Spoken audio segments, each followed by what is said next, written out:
नमस्कार, स्वागत है आप सभी का डीडी न्यूज के इस खास बुलेटिन एक्सप्रेस 100 में, जहां हम आपके लिए लेकर आते हैं राजनीति, मनोरंजन, देश, दुनिया, खेल और व्यापार जगत की सभी बड़ी खबरों को एक्सप्रेस यानी कि फटाफट अंदाज में। आपके साथ मैं हूं संध्या शर्मा। तो देखिए खबरें तेज रफ्तार से। दिल्ली में जनकपुरी से आम आदमी पार्टी विधायक राजेश ऋषि का अरविंद केजरीवाल पर सनसनीखेज आरोप। कहा, विधानसभा टिकट के बदले उनसे मांगे गए 5 करोड़ रुपए। आप विधायक राजेश ऋषि ने कहा, कट्टर ईमानदारी का दम भरने वाले केजरीवाल बने कट्टर बेईमान। कहा, दिल्ली वासियों को लूट से बचाने की जरूरी है कि आपदा का एक भी प्रत्याशी ना जीते। दिल्ली विधानसभा चुनाव प्रचार में सभी पार्टियों ने पूरी ताकत झोंकी। सभी दल धुआंधार प्रचार में जुटे हुए हैं। पार्टियों ने अपने फायर ब्रांड नेताओं को मैदान में उतारा। दिल्ली चुनाव में प्रचार के लिए भारतीय जनता पार्टी ने उतारी अपने स्टार प्रचारकों की फौज। पार्टी के बड़े नेता रैली और जनसभाएं कर जनता से मांग रहे हैं समर्थन। यूपी के मुख्यमंत्री योगी आदित्यनाथ आज दूसरे दिन भी दिल्ली में जनसभा करके जनता से भाजपा के पक्ष में वोट करने की अपील करेंगे। योगी दिल्ली में तकरीबन 14 चुनावी जनसभाएं करेंगे। भाजपा के राष्ट्रीय अध्यक्ष जेपी नड्डा आज भी दिल्ली में करेंगे चुनावी प्रचार। जेपी नड्डा महरौली और राजनगर पालम में भाजपा उम्मीदवारों के लिए मांगेंगे वोट। भाजपा नेता अनुराग सिंह ठाकुर भी आज दिल्ली में 3 जनसभा करेंगे। अनुराग ठाकुर मंगोलपुरी, नई दिल्ली विधानसभा क्षेत्र और द्वारका में रैली करके जनता से भाजपा के पक्ष में वोट देने की अपील करेंगे। आम आदमी पार्टी ने भी चुनाव प्रचार में लगाया दम। दिल्ली के मुख्यमंत्री आतिशी आज कई विधानसभा क्षेत्रों में आप प्रत्याशियों के लिए जनता से मांगेंगी वोट। दिल्ली के पूर्व मुख्यमंत्री और आम आदमी पार्टी के संयोजक अरविंद केजरीवाल भी जुटे हैं प्रचार में। केजरीवाल आज भी आप प्रत्याशियों के समर्थन में करेंगे प्रचार। कांग्रेस भी दिल्ली की कुर्सी हासिल करने के लिए लगा रही है एड़ी चोटी का जोर। कांग्रेस नेता दिल्ली के मतदाताओं का दिल जीतने के लिए जमकर कर रहे हैं चुनाव प्रचार। कांग्रेस उम्मीदवार संदीप दीक्षित ने आप पर शराब बिक्री में करोड़ों की कमाई करने का लगाया आरोप। कहा, पंजाब की शराब कंपनियों को फायदा पहुंचाने के लिए किया जा रहा है भ्रष्टाचार। दिल्ली में जैसे जैसे चुनाव की तारीख नजदीक आ रही है, सभी दलों के नेता एक दूसरे पर जमकर लगा रहे हैं आरोप। भाजपा नेता आरपी सिंह ने कहा, 10 साल में अरविंद केजरीवाल की टीम न कोई काम कर पाई और न कोई योजना पेश कर पाई। वहीं आम आदमी पार्टी प्रवक्ता अनुराग ढांडा ने यूपी सीएम योगी आदित्यनाथ पर निशाना साधा। यूपी के स्कूलों को बदहाल बताया और कहा कि दिल्ली में हुए विकास को योगी आदित्यनाथ देखें और सीखें। राज्यसभा सांसद स्वाति मालीवाल ने दिल्ली में गंदगी और टूटी सड़कों को लेकर दिल्ली सरकार को एक बार फिर से घेरा। एक्स पर दिल्ली के बवाना इलाके का एक वीडियो साझा कर वहां की वर्तमान स्थिति का हाल बताया।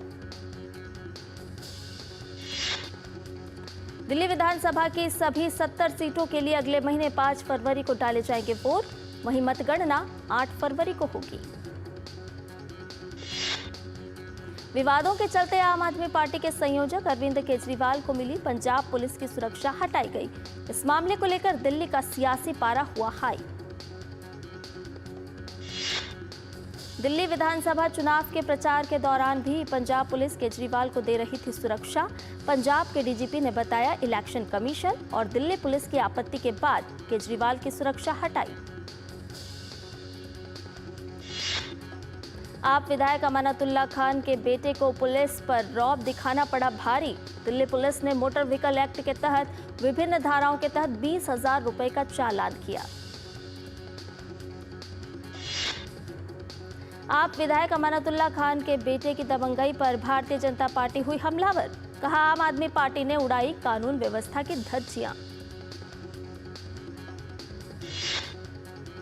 केंद्रीय मंत्री किरेन रिजिजू ने अरुणाचल प्रदेश के बसर में मिशन शक्ति संबल के तहत वन स्टॉप सेंटर का शुभारंभ किया।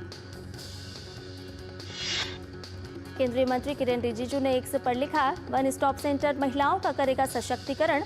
कहा, पीएम के दूरदर्शी नेतृत्व में पूर्वोत्तर भारत के विकास और समृद्धि का एक नया अध्याय लिखा जा रहा है। वक्फ संशोधन बिल पर गठित जेपीसी की आज संसद भवन परिसर में हो रही है बैठक में मुत्ताहिदा मजलिस ए उलेमा जम्मू कश्मीर के मिरवाइज उमर फारूक के सुझाव लिए जाएंगे। बैठक से पहले जगदम्बिका पाल ने कहा, वक्फ संशोधन अधिनियम पर जेपीसी की बैठक में अब 27 तारीख को क्लॉज बाय क्लॉज होगी चर्चा। संसद के बजट सत्र के दौरान ही जेपीसी की रिपोर्ट सदन के पटल पर रखी जानी है। गणतंत्र दिवस परेड की तैयारियां अंतिम चरण में। परेड में भारतीय सेना का प्रतिनिधित्व एक घुड़सवार दस्ता, 8 मशीनीकृत दस्ते और 6 मार्चिंग टुकड़ियां करेंगी। सैन्य अधिकारियों के अनुसार इस बार युद्ध क्षेत्र निगरानी प्रणाली और रक्षा अनुसंधान और विकास संगठन के प्रलय हथियार प्रणाली होंगे परेड का मुख्य आकर्षण। प्रधानमंत्री विश्वकर्मा योजना के लाभार्थियों को विशेष सम्मान। 100 पीएम विश्वकर्मा लाभार्थियों को कर्तव्य पथ पर गणतंत्र दिवस परेड देखने के लिए विशेष अतिथि के रूप में किया आमंत्रित। केंद्रीय नवीन एवं नवीकरणीय ऊर्जा मंत्रालय ने गणतंत्र दिवस परेड देखने के लिए 800 विशेष अतिथियों को आमंत्रित किया। विशेष अतिथि केंद्रीय मंत्री प्रहलाद जोशी से भी करेंगे मुलाकात। गणतंत्र दिवस के मौके पर राष्ट्रपति भवन में देश विदेश से कई बड़ी हस्तियों को आमंत्रित किया गया है। इस बार इसके लिए एक खास आमंत्रण पत्र तैयार किया गया है। आमंत्रण पत्र में पोचमपल्ली कट फैब्रिक, एतिकोप्पा का खिलौने, गंजीफा कला, पेंच पाइन बुनाई, कांचीपुरम रेशम और बांस के बक्से को शामिल किया गया है। आमंत्रण कार्ड बनाने में नेशनल इंस्टीट्यूट ऑफ डिजाइन के तकनीशियन का प्रमुख योगदान रहा।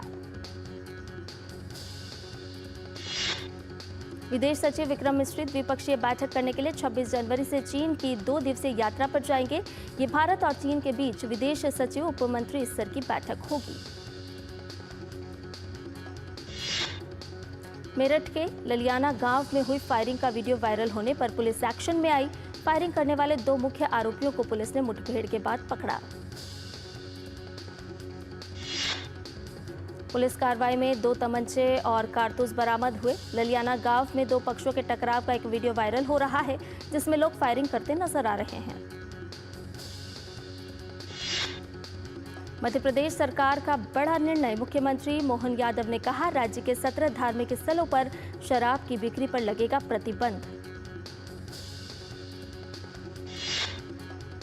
महाकुंभ का आज 12वां दिन है। 13 जनवरी से शुरू हुए महाकुंभ में अब तक 10.21 करोड़ से ज्यादा श्रद्धालु संगम में स्नान कर चुके हैं। हर रोज लाखों की संख्या में श्रद्धालुओं का सैलाब पहुंच रहा है संगम नगरी। गुरुवार को करीब 47.72 लाख लोगों ने पवित्र त्रिवेणी में लगाई आस्था की डुबकी। महाकुंभ के सफल आयोजन के लिए है विश्व स्तरीय इंतजाम। संगम क्षेत्र में स्नान के दौरान श्रद्धालुओं की सुविधा और सुरक्षा सुनिश्चित करने के लिए हजारों सुरक्षाकर्मी और स्वयंसेवक हैं तैनात।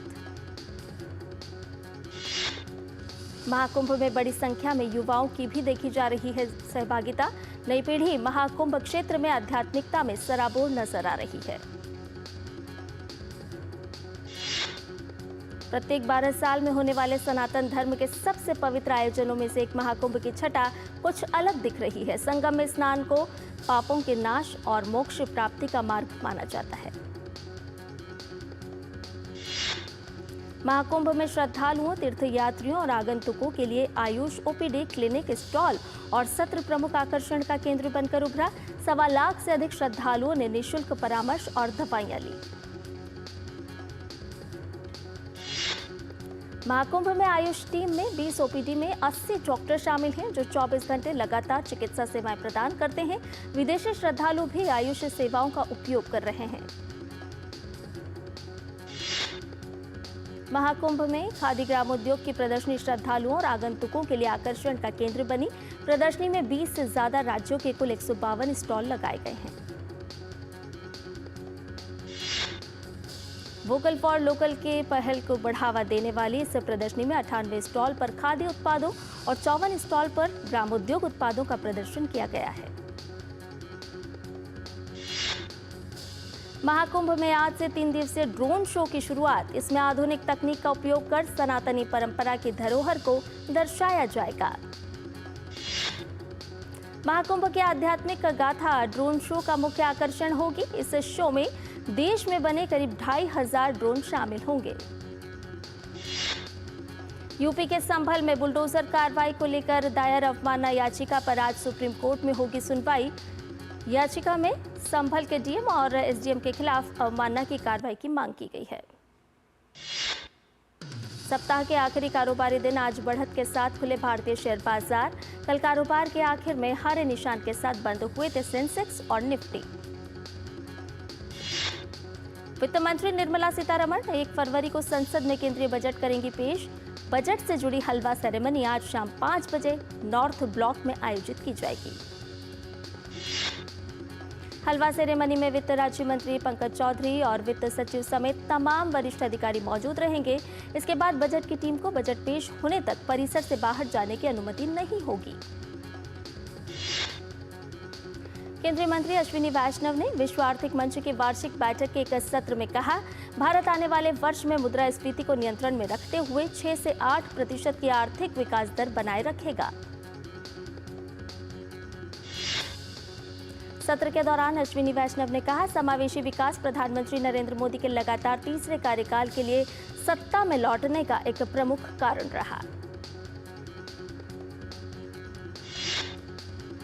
और बुलेटिन में फिलहाल रुकने एक छोटे से ब्रेक के लिए जल्द हाजिर होंगे। आप बने रहिए डीडी न्यूज के साथ।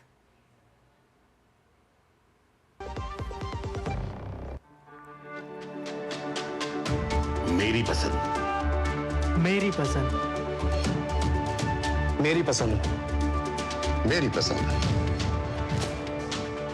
हमारी पसंद, हम सबकी पसंद। मजबूत देश का मजबूत सरिया हो गया स्टील। और ब्रेक के बाद एक्सप्रेस 100 में आपका एक बार फिर से स्वागत है। आइए बाकी की खबरों को भी जान लेते हैं फटाफट अंदाज में। केंद्रीय मंत्री जयंत चौधरी ने दावोस में विश्व आर्थिक मंच आयोजन के दौरान मेटा में वैश्विक मामलों के अध्यक्ष से मुलाकात की। मुलाकात का उद्देश्य स्किल इंडिया असिस्टेंट की शुरुआत के साथ कौशल को ज्यादा सुलभ और समावेशी बनाना था। टीडीएस सिस्टम को खत्म करने की मांग को लेकर दायर याचिका पर सुप्रीम कोर्ट सुनवाई से किया इनकार। सुप्रीम कोर्ट ने याचिका खारिज करते हुए याचिकाकर्ता को उच्च न्यायालय जाने को कहा। अधिवक्ता अश्विनी उपाध्याय ने याचिका दायर कर मौजूदा टीडीएस सिस्टम को मनमाना, अतार्किक और मूल अधिकारों का हनन करने वाला बताया था। सुनवाई के दौरान सुप्रीम कोर्ट ने कहा कि कोर्ट के पिछले फैसलों में इन प्रावधानों को सही ठहराया गया है। उत्तर प्रदेश में यात्री और माल परिवहन को तेज करने के लिए भारतीय राष्ट्रीय राजमार्ग प्राधिकरण यानी कि NHAI 15,000 करोड़ रुपए से अधिक के नए हाईवे प्रोजेक्ट शुरू करेगा। भारतीय रिजर्व बैंक आज 2 लाख करोड़ रुपए का ओवरनाइट वेरिएबल रेट रेपो यानी VRR की करेगी नीलामी। इसके अतिरिक्त बैंकिंग नियामक VRR ऑक्शन आयोजित करेगा ताकि बैंकिंग सिस्टम में 1,75,000 करोड़ रुपए की नकदी डाली जा सके। केंद्रीय उपभोक्ता संरक्षण प्राधिकरण यानी CCPA ने ओला और उबर को उपभोक्ताओं से आईफोन और एंड्रॉयड डिवाइसों पर अलग अलग दरें वसूलने के आरोप में जारी किया नोटिस। DGCA के मुताबिक भारत के घरेलू मार्गों पर एयर पैसेंजर ट्रैफिक 2024 में 6% से ज्यादा बढ़कर लगभग 16 करोड़ हो गया है। पिछले साल यह आंकड़ा 15 करोड़ था। भारत की कमर्शियल एयरलाइंस में भी दिसंबर 2024 में 1.5 करोड़ से अधिक यात्रियों ने उड़ान भरी। यह पिछले साल के आंकड़ों से 8% ज्यादा है। देश के फूड रेगुलेटर FSSAI ने पतंजलि को अपने रेड चिली पाउडर के एक बैच को बाजार से वापस मंगाने का आदेश दिया। अमेजन वेब सर्विसेज ने भारत में AWS एशिया प्रशांत क्षेत्र में क्लाउड इंफ्रास्ट्रक्चर में 8.3 अरब अमेरिकी डॉलर का निवेश करने की योजना की घोषणा की। राष्ट्रीय कंपनी कानून अपीलीय न्यायाधिकरण ने व्हाट्सएप और उसके मूल कंपनी मेटा के बीच आंकड़ा साझा करने पर लगाई गई 5 साल की पाबंदी पर लगाई रोक। अदानी समूह की कंपनी अदानी इंफ्रा ने पीएसपी प्रोजेक्ट्स लिमिटेड में बहुलांश हिस्सेदारी हासिल करने के लिए भारतीय प्रतिस्पर्धा आयोग से मंजूरी मांगी। Realty firm Mahindra life space developers limited ने 1000 करोड़ रुपए की आवासीय परियोजना के विकास के लिए बेंगलुरु में 8.2 एकड़ जमीन का अधिग्रहण किया। अमेरिका के राष्ट्रपति डोनाल्ड ट्रंप ने क्रिप्टो करेंसी कार्यकारी समूह बनाने को दी मंजूरी। ये समूह डिजिटल परिसंपत्ति से जुड़ी नीति पर सलाह देगा और क्रिप्टो कानून के लिए संसद के साथ मिलकर काम करेगा। अमेरिका की फेडरल कोर्ट ने राष्ट्रपति डोनाल्ड ट्रंप द्वारा जन्मजात नागरिकता को खत्म करने के लिए जारी किए गए आदेश पर 14 दिनों की अस्थायी रोक लगाई। साथ ही फेडरल कोर्ट ने इसे स्पष्ट रूप से असंवैधानिक करार दिया है और नीति को लागू होने से रोकने के लिए एक अस्थायी प्रतिबंध के आदेश जारी किए। अमेरिका के राष्ट्रपति डोनाल्ड ट्रंप ने पूर्व विदेश मंत्री माइक पोम्पियो और उनके सहयोगी ब्रायन हुक की सरकारी सुरक्षा वापस ली। इन दोनों को ईरान से धमकियां मिलने के कारण सुरक्षा दी गई थी। अमेरिका के राष्ट्रपति डोनाल्ड ट्रंप ने वीडियो कॉन्फ्रेंस के जरिए वर्ल्ड इकोनॉमिक फोरम को किया संबोधित। उद्योगपतियों से मेड इन अमेरिका उत्पाद बनाने को कहा।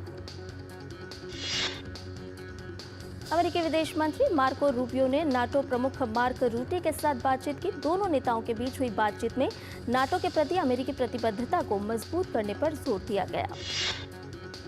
इसके साथ ही नाटो को वित्त पोषण और यूक्रेन के साथ रूस के संघर्ष को समाप्त करने के लिए यूक्रेन पर वास्तविक बोझ साझा करने पर भी चर्चा की गई। कैलिफोर्निया के ऊंचे पर्वत क्षेत्र में लगी जंगल की आग पर अग्निशामक दल ने काबू पाया। इस आग ने 228 एकड़ से अधिक के क्षेत्र को खार कर दिया है।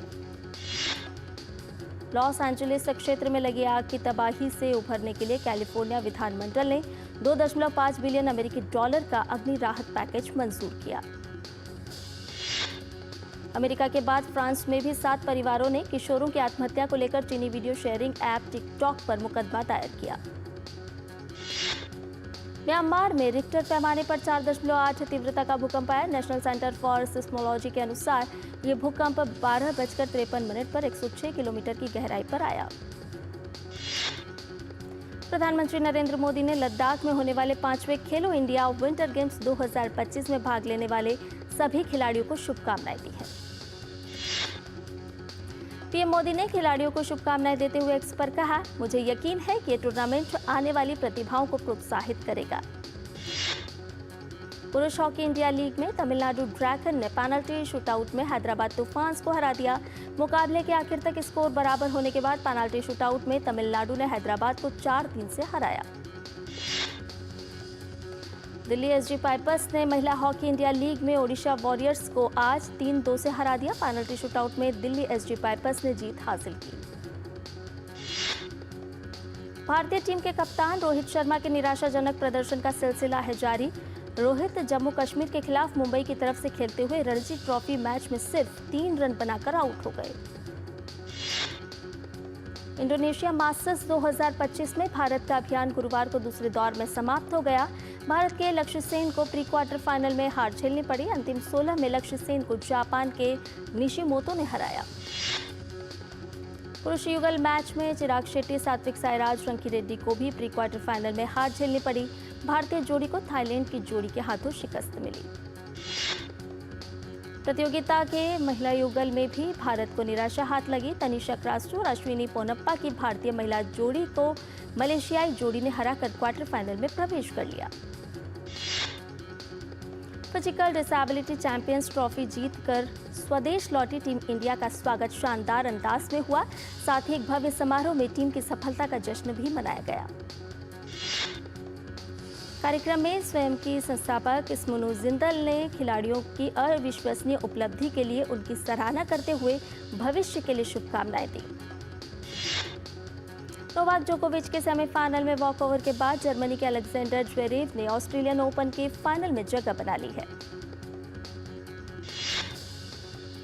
अमेरिका की मैडिसन कीज ऑस्ट्रेलियन ओपन के फाइनल में पहुंच गई है। महिला एकल वर्ग के दूसरे सेमीफाइनल में मैडिसन कीज ने पोलैंड की इगा स्वांतेक को हराकर सेमीफाइनल में जगह बनाई। शनिवार को ऑस्ट्रेलियन ओपन महिला एकल के खिताबी मैच में मेडिसन कीज के सामने बेलारूस की अरीना सबालेंका की चुनौती होगी। यूएफा यूरोपा लीग में ही खेले गए एक अन्य मैच में मैनचेस्टर यूनाइटेड ने रेंजर्स को 2-1 से हरा दिया। मैनचेस्टर की जीत में रेंजर्स के जैक बैटलैंड के आत्मघाती गोल ने अहम भूमिका निभाई। यूएफा यूरोपा लीग में टॉटनहम हॉटस्पर ने होफनहाइम को 3-2 के अंतर से हरा दिया। रोमांचक मुकाबले में टॉटनहम की ओर से 3 गोल तीसरे, 22वें और 77वें मिनट में हुआ। भारतीय लघु फिल्म अनुजा को ऑस्कर 2025 के लिए नामांकित किया गया। प्रियंका चोपड़ा और गुनीत मोंगा द्वारा प्रोड्यूस इस फिल्म का निर्देशन एडम जे ग्रीव्स और सुचित्रा मट्टई ने किया है। अभिनेता किच्चा सुदीप ने सर्वश्रेष्ठ अभिनेता के लिए कर्नाटक राज्य फिल्म पुरस्कार लेने से किया इनकार।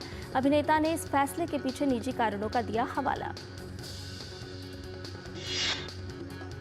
मल्टीलेवल मार्केटिंग स्कैम केस में श्रेयस तलपड़े और आलोकनाथ के खिलाफ हरियाणा के सोनीपत में की गई एफआईआर दर्ज। निर्देशक और प्रोड्यूसर राम गोपाल वर्मा को चेक बाउंस मामले में अंधेरी मजिस्ट्रेट कोर्ट ने 3 महीने की सजा सुनाई। 7 साल की लंबी सुनवाई के बाद अदालत ने राम गोपाल वर्मा को दोषी ठहराया। अभिनेता आयुष्मान खुराना को फिक्की फ्रेंड्स ने बनाया अपना ब्रांड एम्बेसडर। इस पर आयुष्मान ने कहा कि वो और फिक्की मिलकर इंडस्ट्री में नए नवाचार पर काम करेंगे। साउथ अभिनेता रामचरण की 2010 में रिलीज हुई फिल्म ऑरेंज को फिर से सिनेमाघरों में किया जा रहा है रिलीज। फिल्म 18 अप्रैल को होगी री रिलीज। वेब सीरीज रक्त ब्रह्मांड में नजर आएंगे साउथ अभिनेत्री सामंथा रुथ प्रभु। इस सीरीज का निर्देशन राज और डीके करेंगे। संजय लीला भंसाली की ब्लॉकबस्टर फिल्म पद्मावत इस साल 6 फरवरी को सिनेमाघरों में होगी दोबारा रिलीज। अल्लू अर्जुन की फिल्म पुष्पा 2 की रिलीज को पूरे हुए 50 दिन। इस खास अवसर पर हैदराबाद के प्रतिष्ठित थिएटर में एक खास स्क्रीनिंग का आयोजन किया गया। नागावंशी की आगामी फिल्म VD12 का टीजर 7 फरवरी को होगा रिलीज। वहीं इस फिल्म में इस साल 30 मई को होगी रिलीज।